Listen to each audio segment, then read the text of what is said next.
Good morning. Thank you, Mr. Chair, members of the committee. My name is Judy Warne. I'm a senior district judge from San Jacinto County in Texas. I served for a little over 13 years on an exclusively family court bench in Harris County. I was a family law trial lawyer for 21 years prior to that, and I also taught family law at the night class at South Texas College of Law for 15 years. I'm here to visit with you a little bit as a resource witness on best interest. And I think I've worked with a lot of you before, and I'm not here to talk about family violence except for just a little bit today. But best interest really came about in 1976, so a long time ago, in the case of Holly versus Adams, where the Texas Supreme Court outlined 9 factors that should be looked at by courts in determining best interest. And those 9 factors have sort of become the Bible for judges and lawyers on determining best interest as a way to look at all of the evidence that comes before you. The interesting thing about the 9 factors in Holly versus Adams is that was really a termination case. It was not a parental custody case.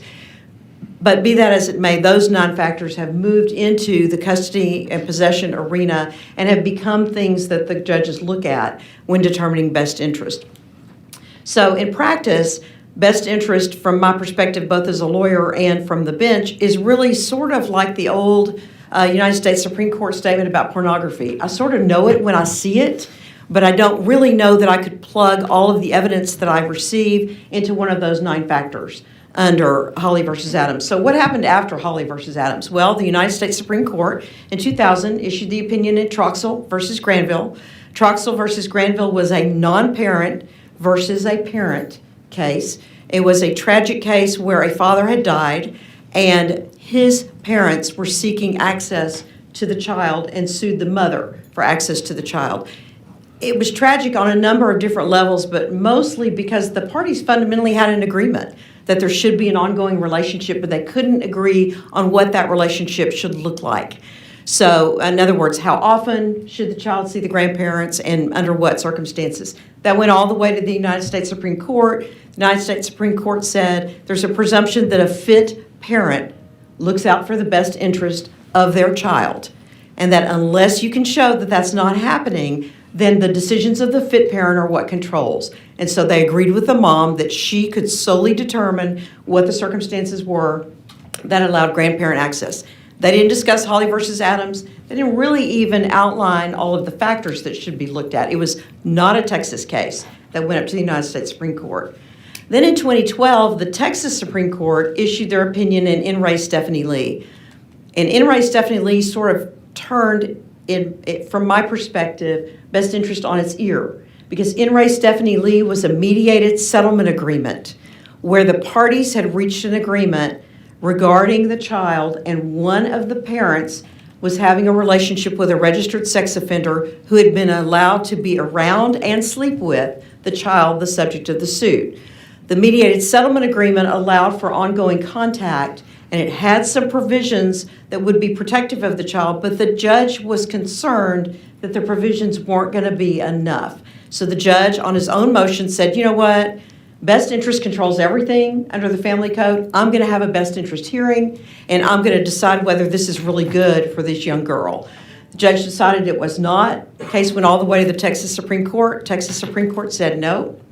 The alternate dispute resolution statute says a mediated settlement agreement, if executed properly, is binding, and it's binding. And that means you, judge, don't get to look behind it and determine best interest. So we've got Holly versus Adams. We've got the United States Supreme Court saying parents have a right as long as they're acting in the best interest of the child. And then we have the Texas Supreme Court saying, well, that's not necessarily true if it's a mediated settlement agreement.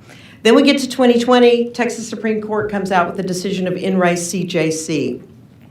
CJC really has more to do with presumptions, but it also talks about best interest. So I want to back up a little bit and give you a couple of examples of best interest in reality that may or may not plug into the Holly versus Adams definitions. So if there's some concern about whether we should legislate the Holly versus Adams factors and define in the code that this is what best interest means, I want to give you just a couple of examples to think about. One is a young boy who was in foster care, and he asked for an in-chambers conference. in my court. He was in a great placement. He was doing well in school, but the placement could no longer keep that child, either for age or because of complexities that come up in the foster parent's life. He was going to have to be moved. And so CPS had selected another very good home in a different school district. So this young man, big, burly guy, comes into my office and he says, I don't want to change placements. Well, I had to change placements because the placement couldn't keep him anymore.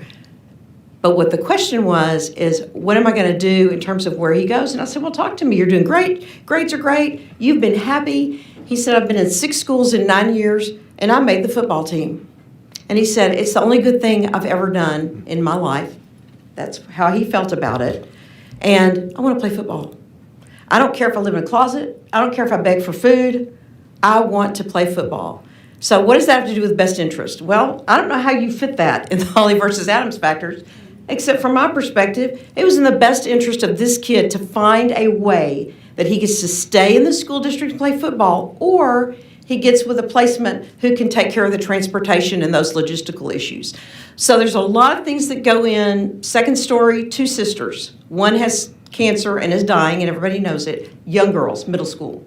The other is the sister. They're placed together. Same deal. Making straight A's, doing very well.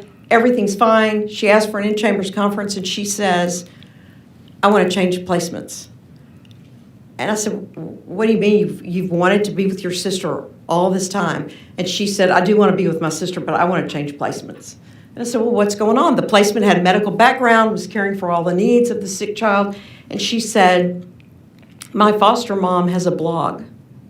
And every morning she posts on the blog about what kind of night she had with my sister being ill. And she said, I don't want to start every day with all the kids at school and all my teachers reminding me that my sister has cancer. I want to be a 5th grader.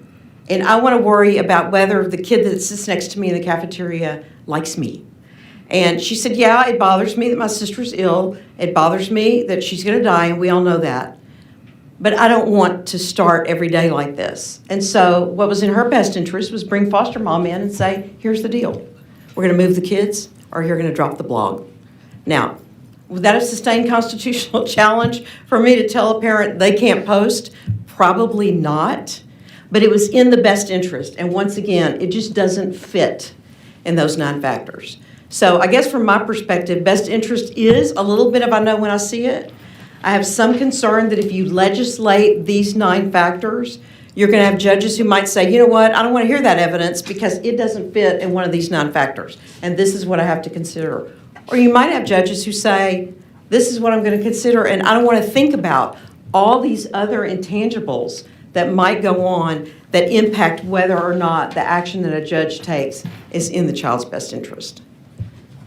I'm going to be quiet now and let you visit, and then if you have questions about presumptions, I can. We'll ask questions after the testimony. Show Representative Wu present.